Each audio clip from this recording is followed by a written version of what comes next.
manœuvre politique pour ne pas dire politicienne jëm si li nga xam te ni moom mooy le 14e législature bi nga xam te ni war nañ ko installé si benn période boo xam ne ni aussi le gouvernement bi fi nekk aussi dafa nekk juste en suspens ndaxte daf fiy jóge beneen ñëw si benn période aussi boo xam ne nii askan wi ñu ngi am ay préoccupations dundu gee ngi cher loolu yëpp boo koy analyser pour yow ak fi ñu jëm fii ay fan nan la yan conséquences loolu la war a mën a am sur la vie des Sénégalais.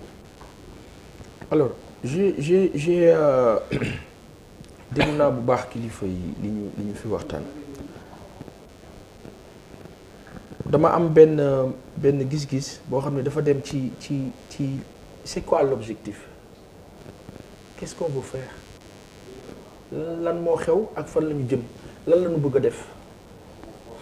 Assemblée nationale, élection territoriale yi am en 2022 ak élection législative yi am en 2022 mooy élection yi ëpp enjeu ci Sénégal ci élection yi fi jot a jaar on va dire.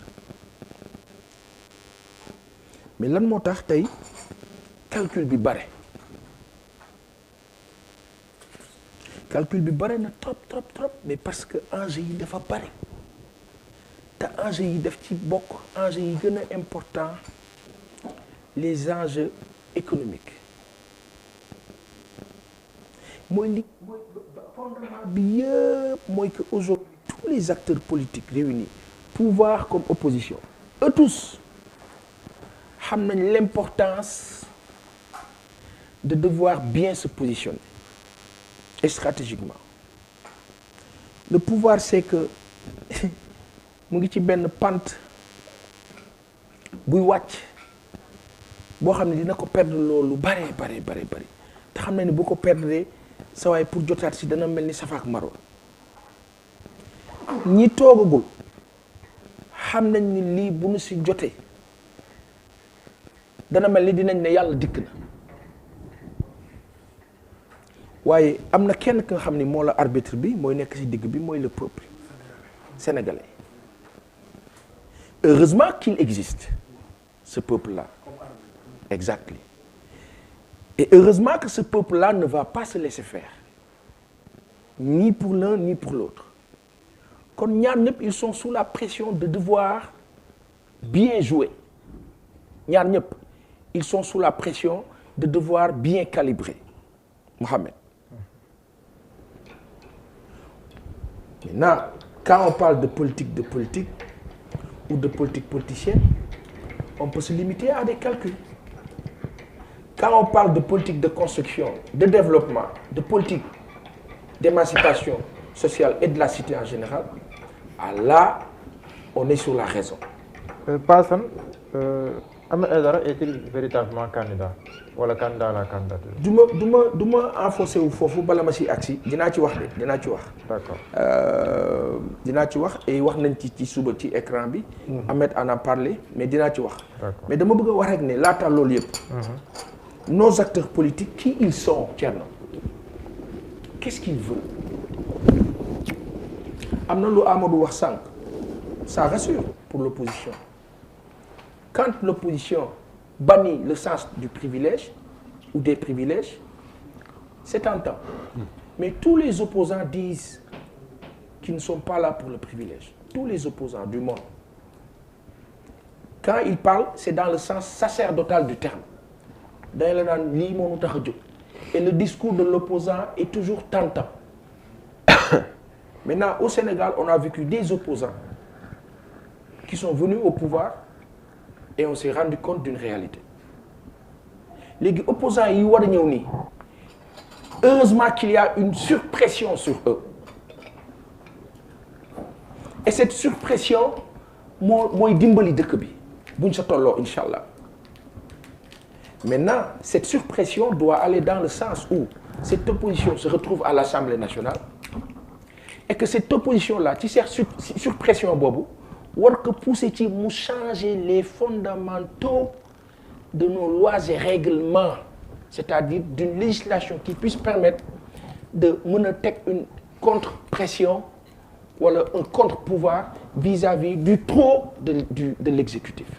Parce que le mal profond calcul yi ñoo def nii yëpp ak li ñoo wax nii yëpp lu ko indi le fameux présidentialisme fort que nous subissons depuis 62 ans mooy que tey opposition bi ci boppam moo war a fexe bu demee assemblée mu teg les jalons pour que loi yi change pour que président bi am limite un chef d'État qui n'a pas de limite c'est un roi et quand on devient roi mais on fait dans le déni et tout ce qu'on veut wax rek ne que tey Sénégal toll na foo xam ni population yi ñu ngi ci benn niveau de nañu ma baal expression bi mais de jéppe xam nga jéppe c'est-à-dire que quand on leur parle des acteurs politiques dañ leen mere mais mere denc quoi mere denc nag bi terewul am nañu yaakaar fenn am nañu yaakaar ci ñenn ñi léegi nag ñooñu nga xam dañ leen yaakaar ban taxawaay la ñu war a am ba yaakaar ba du tas en amont et en aval en amont parce que ñu ngi wut en aval buñ ca yeggee léegi pour répondre sur ta question le cas Ahmed Aïdara je pense que am na lu Siré wax léegi nii nit ka nekk ak sa bëgg-bëgg waaye bëgg-bëgg day ànd ak raison aujourd'hui ce que moi-même personnellement j'ai dit à Ahmed ce matin à l'antenne c'est il y a 10 15 20 années t'étais pas maire xalaatoo ko doon nga ko tey il y a 10 15 20 années ci ginnaaw xalaatoo woon doon député da nga ko daan dégg doon nga ko tey kan moo war a gën a sant yàlla mu ne man ne ko alhamdulilah leneen laa si teg à la plus waaye ba taxawee na bëgg naa ba kilifa yi ñëwee ne la taxawal da ngaa taxaw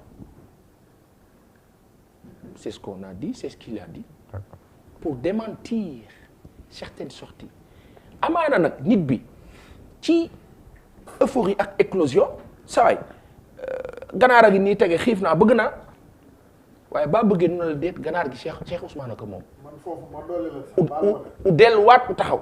man xamal li ma gëm mooy li Siré wax.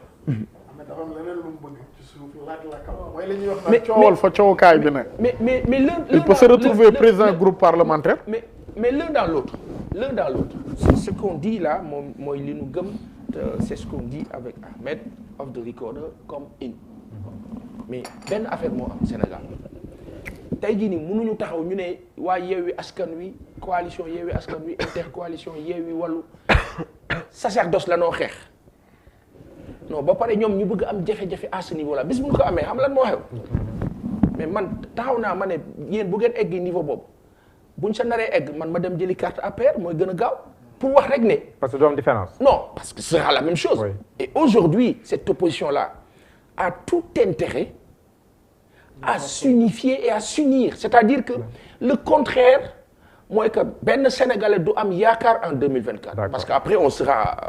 D'accord waaw après madame si Thierno. Thierno préparé ah si yow laa jox. et pour préciser sur le cas ma yokkal la ci lu Ahmed loo xam ne wax na ko.